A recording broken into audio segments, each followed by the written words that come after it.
അസ്സലാമലൈക്കും, welcome back. Tasty ആയിട്ടും പെട്ടെന്നും ഉണ്ടാക്കിയിട്ടെടുക്കാൻ വേണ്ടിയിട്ട് പറ്റിയ ഒരു ബ്രേക്ക്ഫാസ്റ്റ് റെസിപ്പിയാണ് ഇന്നത്തേത്. അപ്പോൾ ഇത് ഉണ്ടാക്കുന്നത് എങ്ങനെ കണ്ടുകൊണ്ടിരിക്കുമ്പോൾ നിങ്ങൾക്ക് ഇഷ്ടമാവുകയാണെങ്കിൽ നിങ്ങളുടെ എല്ലാ സപ്പോർട്ടും ഉണ്ടാവുക. ലൈക്ക് ചെയ്യാനും സബ്സ്ക്രൈബ് ചെയ്യാനും കമൻറ്റ് ചെയ്യാനും മറക്കണ്ട. അപ്പോൾ ഇതുണ്ടാക്കാൻ വേണ്ടിയിട്ട് ഒരു പാത്രത്തിലോട്ട് 2 കപ്പ് മൈദ ഇട്ടെടുക്കുന്നുണ്ട്. ഇനിയിപ്പോൾ ഇതിലോട്ട് 1 ടീസ്പൂൺ ഇൻസ്റ്റൻറ്റ് ഈസ്റ്റ് ഇതിലേക്ക് ചേർക്കുകയാണ്. ഇനി നമുക്ക് ഇത് രണ്ടും കൂടി നന്നായിട്ടൊന്ന് മിക്സാക്കി എടുക്കാം. ഇതിലോട്ട് ചേർത്ത് കൊടുക്കുന്നത് 2 ടേബിൾ സ്പൂൺ പഞ്ചസാരയാണ്. പഞ്ചസാര കൂടി ചേർത്തെടുത്തതിന് ശേഷം ഒന്ന് മിക്സാക്കി എടുക്കുക. ഇനിയിപ്പോൾ നമ്മളിതിലേക്ക് ചേർത്ത് കൊടുക്കുന്നത് ഒരു കോഴിമുട്ടയാണ്. 2 ടേബിൾ സ്പൂൺ ഓയിൽ കൂടി നമുക്കിതിലോട്ട് ചേർത്ത് കൊടുക്കാം. ഇനിയിപ്പോൾ കൈ വെച്ചിട്ട് നമുക്കിത് നന്നായിട്ടൊന്ന് മിക്സാക്കി കൊടുക്കുക. ഈ ഒരു കോഴിമുട്ടയും ഓയിലും നമ്മുടെ ഈ ഒരു ഫ്ലോറും എല്ലാം കൂടി നന്നായിട്ടൊന്ന് മിക്സായിട്ട് കിട്ടണം.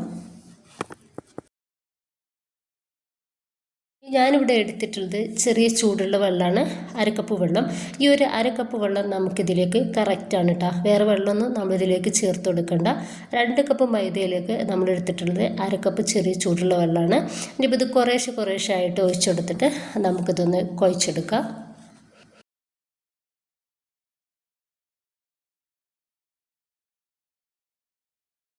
ഒരു 5 മിനിറ്റെങ്കിലും നമുക്കിത് നന്നായിട്ടൊന്ന് കുഴച്ചെടുക്കണം.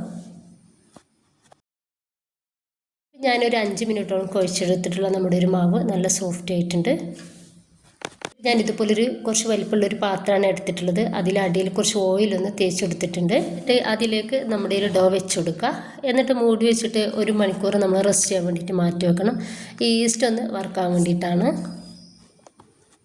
അപ്പോൾ ഇതാ കറക്റ്റ് 1 മണിക്കൂറായ സമയത്ത് നമ്മുടെ ഈസ്റ്റൊക്കെ നന്നായിട്ട് വർക്കായിട്ട് നമ്മുടെ ഒരു മാവ് ഡബിളായിട്ട് പൊങ്ങി വന്നിട്ടുണ്ട്.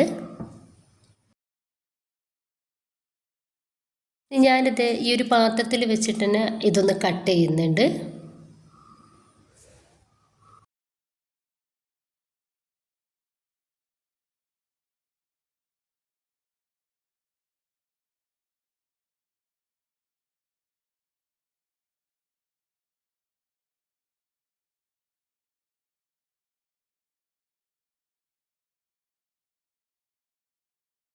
ഓരോന്നും ഞാൻ റൗണ്ടിലുള്ള ബോൾസുകളാക്കിയിട്ട് എടുത്തിട്ടുണ്ട്. ഇനിയിപ്പോൾ കൗണ്ടർ ടോപ്പിലേക്ക് കുറച്ച് ഓയിൽ ഇതുപോലെ ഒന്ന് തേച്ച് കൊടുക്കുക. എന്നിട്ട് അതിലേക്ക് നമ്മൾ അതിൽ നിന്നും ഒരു ബോൾസ് വെച്ച് കൊടുത്തിട്ട് കൈ വെച്ചിട്ട് തന്നെ നമ്മളൊന്ന് പരത്തിയെടുക്കുക. അപ്പോൾ ഇതിൻ്റെ മേലെ ചെറുതായിട്ട് ഓയിൽ ഞാൻ ബ്രഷ് വെച്ചിട്ട് ഒന്ന് തേച്ച് കൊടുത്തിട്ടുണ്ടായിരുന്നു. പരത്തിയെടുക്കുകയാണെന്നെങ്കിൽ അങ്ങനെ ചെയ്യാവുന്നതാണ്. ഞാനിപ്പോൾ ഇത് കൈ വെച്ചിട്ട് ഇതുപോലെ ഒന്ന് പരത്തിയെടുക്കുകയാണ് ചെയ്യുന്നത്. ഇത് നമ്മൾ ഒരുപാട് വലുപ്പത്തിൽ പരത്തിയെടുക്കേണ്ട, ഒരു മീഡിയം സൈസുള്ള വലുപ്പത്തിൽ വേണം നമ്മളിത് റെഡിയാക്കി എടുക്കാൻ വേണ്ടിയിട്ട്. ചെറിയൊരു കട്ടിയിലാവുമ്പോഴാണ് ഇത് ഭയങ്കര ടേസ്റ്റ് ഉണ്ടാവുക. അപ്പോൾ അതാ ഈ ഒരു വലുപ്പത്തിൽ ഞാനിതൊന്ന് റെഡിയാക്കി എടുത്തിട്ടുണ്ട്. ഭയങ്കര കട്ടിയും വേണ്ട, തീരും കട്ടിയില്ലാത്ത രീതിയിലല്ല, ഈ ഒരു രീതിയിലാണ് നമുക്കിത് വേണ്ടത്. ഇനിയിപ്പോൾ നന്നായിട്ട് ചൂടായിട്ടുള്ള പാനിലേക്ക് ഞാനിതാ കുറച്ച് ഓയിൽ തേച്ചെടുക്കുകയാണ്. അതിനുശേഷം നമ്മളിത് പാനിലേക്ക് ഇട്ടുകൊടുക്കുക. ഈ ഒരു സമയത്ത് നമ്മൾ തീ ഏറ്റവും ലോ ഫ്ലെയിമിൽ വെക്കണം. എന്നിട്ട് വേണം റെഡിയാക്കി എടുക്കാൻ വേണ്ടിയിട്ട്. ഒരു 2-3-4 പ്രാവശ്യം നമുക്കിത് തിരിച്ചും മറിച്ചും ഇട്ടെടുത്തിട്ട് റെഡിയാക്കി എടുക്കാം.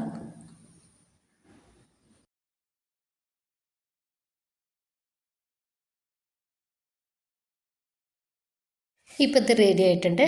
നമുക്കിത് പാനിൽ നിന്നും എടുത്തു മാറ്റാം. ഇതുപോലെ തന്നെ ബാക്കി കൂടി ചെയ്തെടുക്കാവുന്നതാണ്.